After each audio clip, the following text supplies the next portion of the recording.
Olá, eu sou o Júlio Castro. Este é o 50º episódio do PUCcast Serviço, uma parceria da Rádio PUC-Rio com a Rádio Catedral. Durante as próximas semanas, vamos preparar episódios para trazer a você notícias das mais diversas áreas de serviço. Hoje o programa comenta sobre o aumento das viagens de ônibus.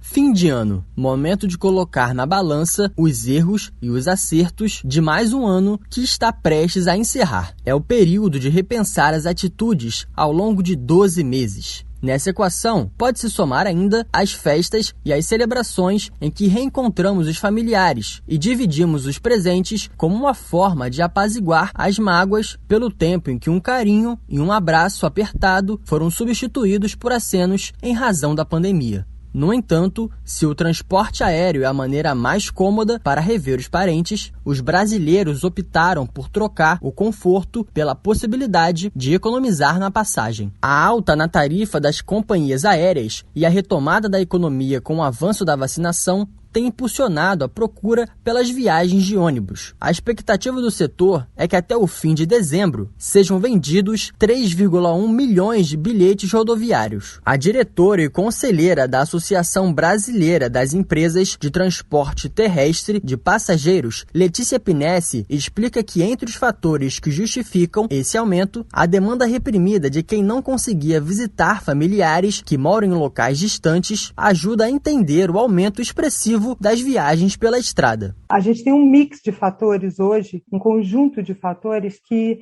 impulsionam essa retomada. Primeiro que o próprio setor, ele embarcou muito pouco passageiro nos últimos 2 anos. O prejuízo aí foi histórico. Tiveram rotas que ficaram menos 95% de volume de passageiros embarcados, ou seja, 5% só do volume de passageiros embarcados. Além das questões do transporte aéreo, que deve ter sofrido igual redução no volume de embarque de passageiros, e é claro que as tarifas devem estar espelhando a compensação desses prejuízos, há também uma demanda muito reprimida, pessoas que não veem a família há muito tempo, pessoas que estão presas eventualmente em locais de trabalho e que se seguraram para não ir para casa durante esse período todo. Então, você tem um mix de fatores que torna a passagem rodoviária um custo-benefício muito interessante para quem quer retomar suas viagens e reencontrar parentes e amigos. Segundo as empresas, a forte demanda tem sido influenciada, sobretudo, pelo turismo interno, pois vários países ainda mantêm restrições. As regiões Norte e Nordeste ultrapassaram um período pré-pandemia, porém, o setor ainda sofre com os prejuízos causados por conta do isolamento social. A diretora da Abrat, Letícia Pinesi, esclarece que, embora as companhias rodoviárias queiram manter os pacotes de desconto com o intuito de estimular as viagens por esse modal de transporte, a recuperação financeira não será imediata.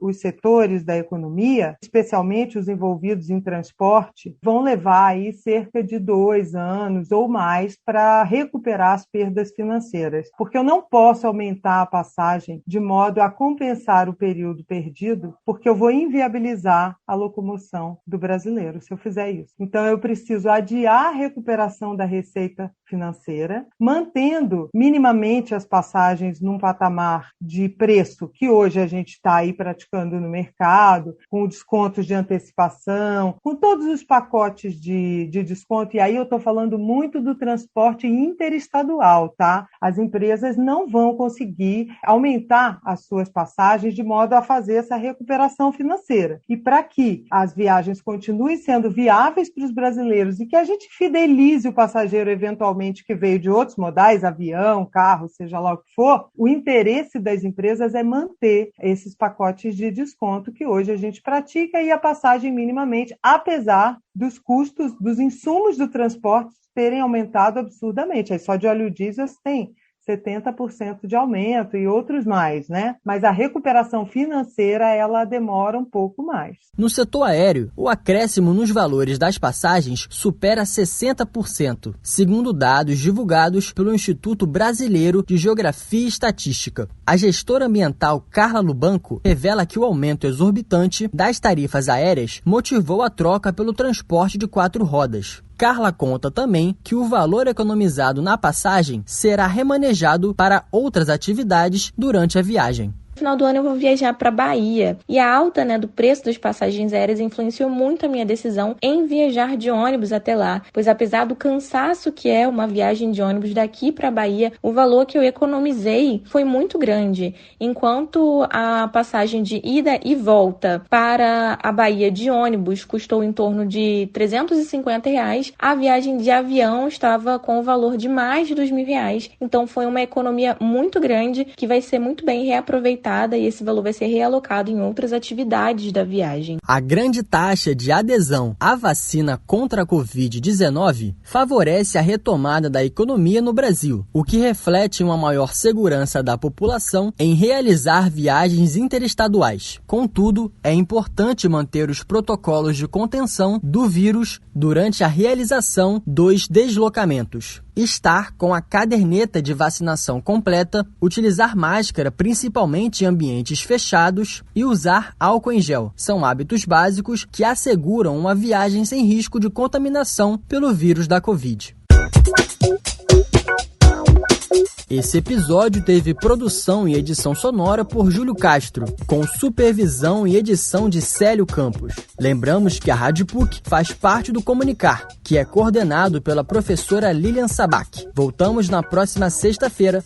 Até lá!